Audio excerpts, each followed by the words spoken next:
Good afternoon, folks. You're watching The Hungry Handgunner. I'm Nick, and unless you've been living under a rock, then you've probably heard about the ATF's proposed rulemaking on pistol braces.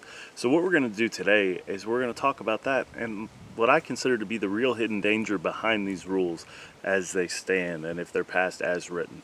So, see you in a minute.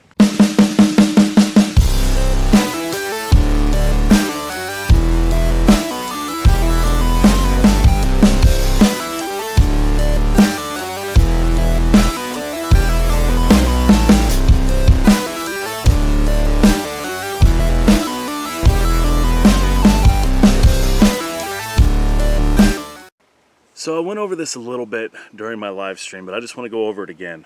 On June 7th, the Attorney General signed the ATF proposed rule 2021-R-08, factoring criteria for firearms with attached stabilizing braces. This is going to clarify that the term rifle includes any weapon with a rifled barrel that is equipped with an attached stabilizing brace. It has objective design features and characteristics that indicate the firearm is designed to be fired from the shoulder. It also comes forth with a worksheet, 4999, to aid the firearms industry and public in understanding the criteria that the ATF considers when evaluating firearm samples that are equipped with a stabilizing brace or similar component or accessory. So here's the issue. When you start redesignating terminology, or in this case you are taking a accessory, in this case this is one that came on here, it's even got the CZ branding right there. This is a Scorpion Evo 3 S1, I always get what it is. Evo 3 S1 pistol. This stabilizing brace came on here. So when you start taking things like accessories and things like that and redefining things, especially when there's no grandfather clause. So basically it was legal when you bought it, it was 100% kosher, you paid your money, you bought a lawful product, and then the ATF says, no, not anymore. Now you have to either A, destroy the firearm, B, turn it into the ATF, or C, stand in line, pay money, and register it. You know, that's not really cohesive with the Second Amendment, right? Shall not be infringed. The hidden danger for me, at least the way I look at this, is this: you start going after these accessories, and this is something that I kind of said about bump stocks. Whether you want one, whether you own one, whether you have no desire to own one, you think they're stupid. I'm somewhere between want one and think they're stupid, but no practical use. I don't really care that much about having them, especially with the way that the ammunition situation is. But it's one of those things where if you go after an accessory, it's providing a precedent to do that in the future.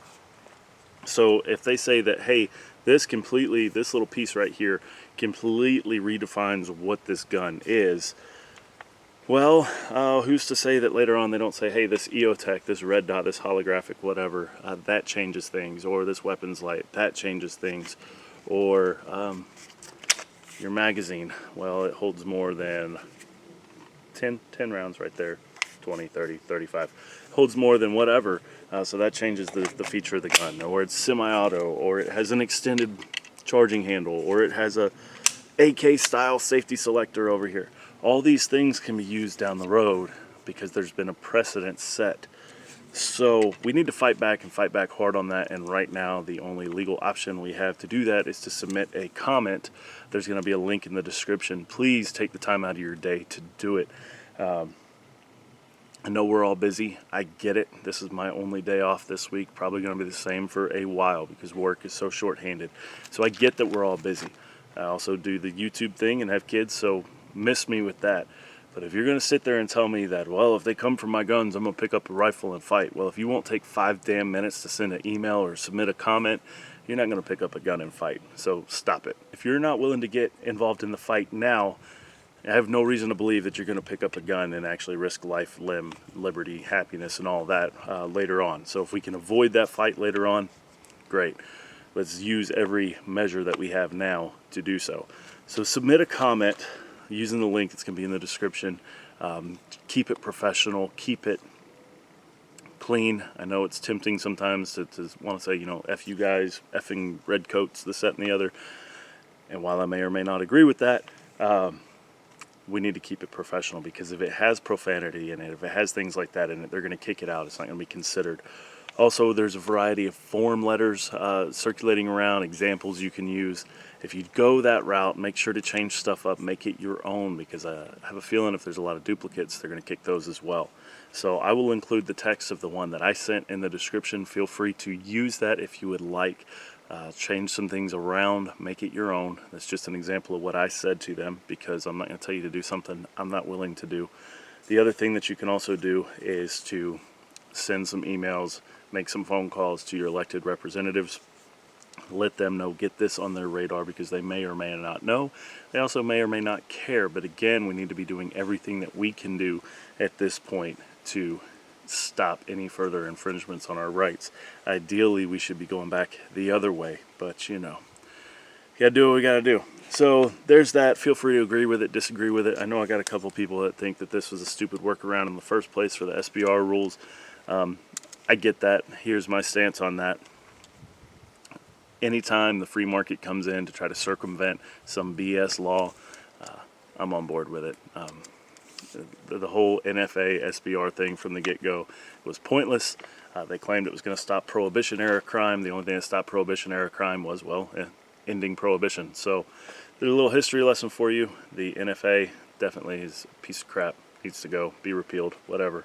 But guys, please take some time out of your day. Again, I know everybody's busy, but this is important. And even if you don't have a pistol brace, just like I didn't have a bump stock, I didn't really care about bump stocks, I still took the time to fight against that in every way that I could.